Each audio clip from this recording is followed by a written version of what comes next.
आपको बताया बच्चों कि जितने भी इसको रब कर देते हो, ओके,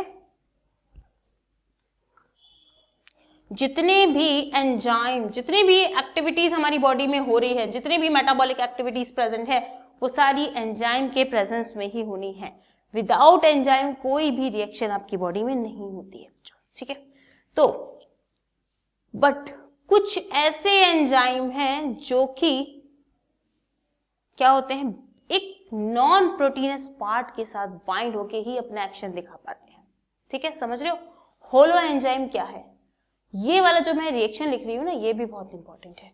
होलो एंजाइम्स, देखो ये एक एंजाइम है बच्चों, this one is a enzymes, ठीक है, इसकी ये एक्टिव बाइंडिंग साइट्स हैं, ओके। यहां पे कोई सबस्ट्रेट आके अटैच हो सकता है, सबस्ट्रेट बाइंडिंग साइट्स। एक और बाइंडिंग साइट है, यहां पे कोई भी कोफैक्टर आके बाइंड होता है, तब जाके ये अपना एक्शन दिखा पाते हैं। तो कोफैक्टर यानी इनके साथ एक हेल्पर, को वर्कर से याद कर सकते हो, ठीक है। तो this one is a cofactor और this one is the enzyme का मेन पार्ट जो कि प्रोटीनस नेचर का है, उसको एपो एंजाइम कहा जाएगा बच्चों। क्या कहेंगे, एपो एंजाइम्स। तो कंप्लीट एंजाइम कैसे बना, होलो को होल से याद रखोगे, WHOLE, होल से याद रखोगे, होलो एंजाइम, ठीक है। तो होल मतलब कंप्लीट एंजाइम कब है बच्चों, जब उसका एपो एंजाइम यानी कि प्रोटीन वाला है एक पार्ट, दूसरा है हमारा cofactor, okay. This one is the proteins part, proteinous part, and this one is a non-proteinous part. ये नॉन प्रोटीन वाला पार्ट है बच्चों और ये आपका प्रोटीनस वाला पार्ट है, ठीक है। प्रोटीनियस पार्ट है, ये नॉन प्रोटीनस पार्ट है, ठीक है। अब एपो एंजाइम को कैसे याद रखना है कि प्रोटीन वाला पार्ट है, उसको थोड़ी रिस्पेक्ट देनी है, आप ही हो एंजाइम, ठीक है। तो इसको थोड़ा सा एम्बैरेस फील हो रहा है ना, क्या मैं इस बिना कोफैक्टर के काम नहीं कर सकता, बहुत सारे एंजाइम बिना कोफैक्टर के काम कर रहे हैं, मैं क्यों नहीं काम कर पा रहा। तो आपको बोलना है आप ही हो एंजाइम, ठीक है। जो प्रोटीन वाला पार्ट है आप ही हो एंजाइम एंड नॉन प्रोटीन वाला पार्ट है कोफैक्टर, इसके साथ सपोर्ट करने के लिए। बिना कोफैक्टर के ये काम नहीं करते, याद रखेंगे, बिना कोफैक्टर के ये वर्क नहीं करते बच्चों। तो कोफैक्टर्स के ऊपर क्वेश्चन आते हैं, this much is very very important, लिख लेंगे अपनी बुक में, 4-5 स्टार लगा लो बेटा, ठीक है। तो ये 3 टाइप के हैं, प्रोस्थेटिक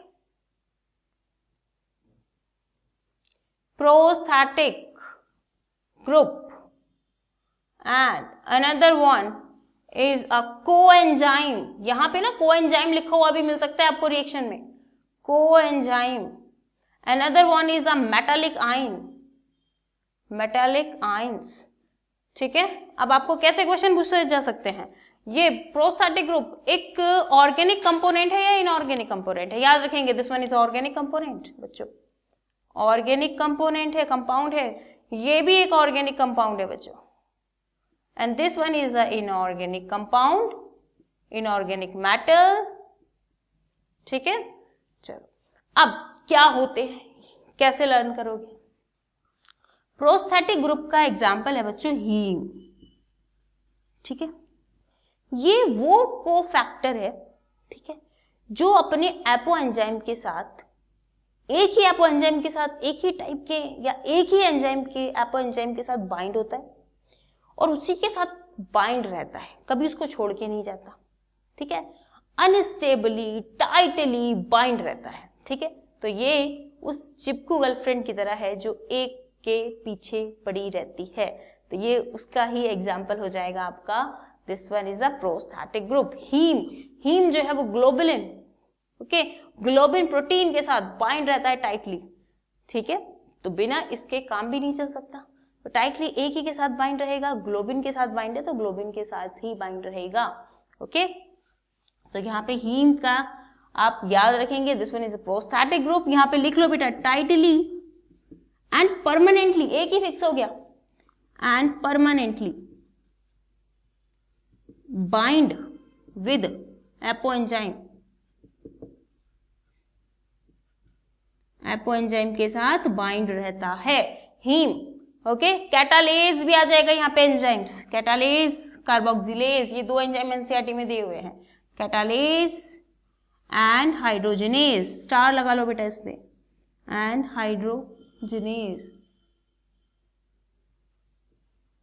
कैटालेज एंड हाइड्रोजनेज 2 कंपोनेंट आ जाएंगे, ठीक है। तो कैटालेज एंड हाइड्रोजनेज 2 कंपोनेंट, जो प्रोस्थेटिक ग्रुप है वो उसका ही पार्ट है, डायरेक्ट टाइटली बाइंड हो जाते हैं और एक ही कंपाउंड को चूज कर लेते हैं, ठीक है। अब नेक्स्ट आ जाएगा आपका कोएंजाइम्स बेटा। कोएंजाइम के एग्जांपल आ जाएगा NAD एंड NADP, ठीक है। दैट मीन्स ये कोएंजाइम होते क्या है, एक्चुअली ये विटामिन डेरिवेटिव होते हैं, ठीक है।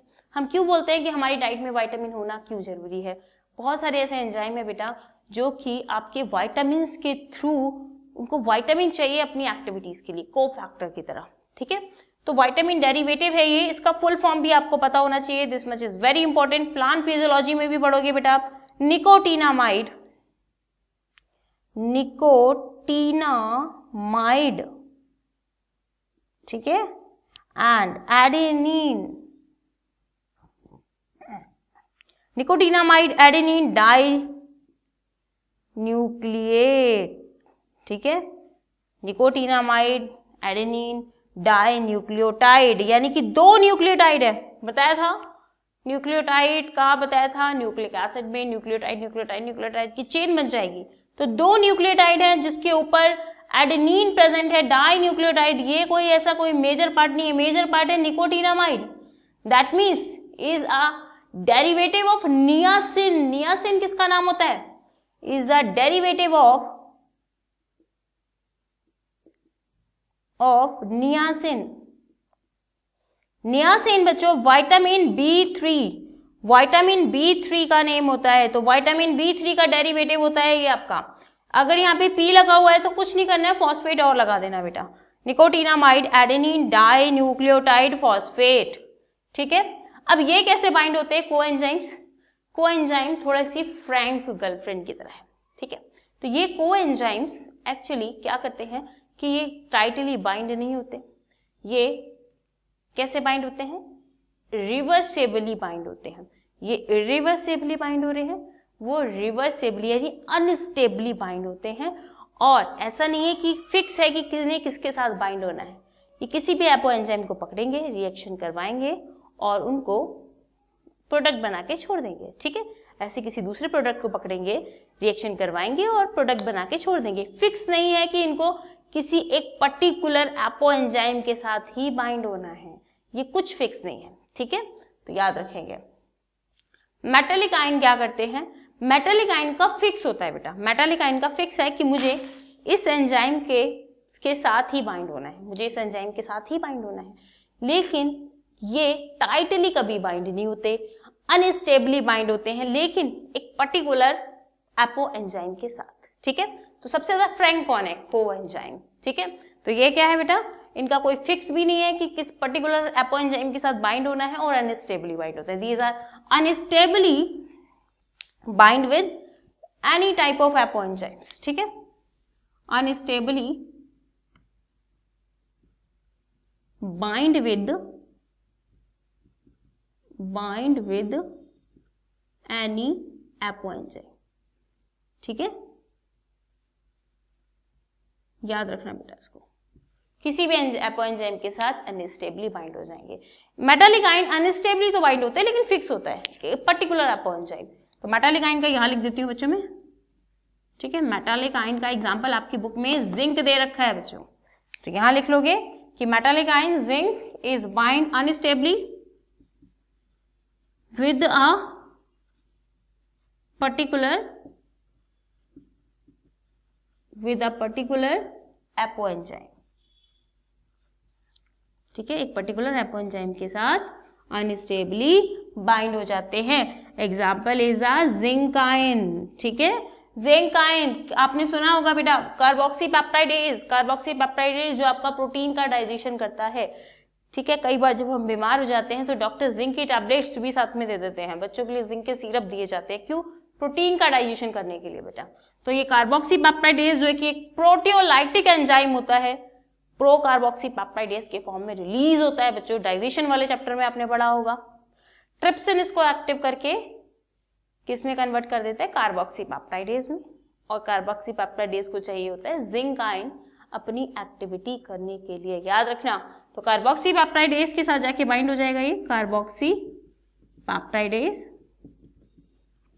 ये इसके साथ बाइंड हो जाएगा, फिक्स है इसका, ये कार्बोक्सीपेप्टाइडेज के साथ ही बाइंड होगा और किसी के साथ बाइंड नहीं होगा, ठीक है।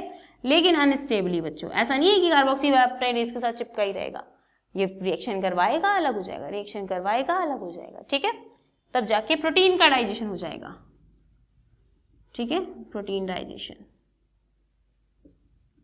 तो यहाँ पे आपका metallic ions and coenzyme prosthetic group is a cofactors which is very important, ये आपका कंप्लीट हो गया है बच्चों।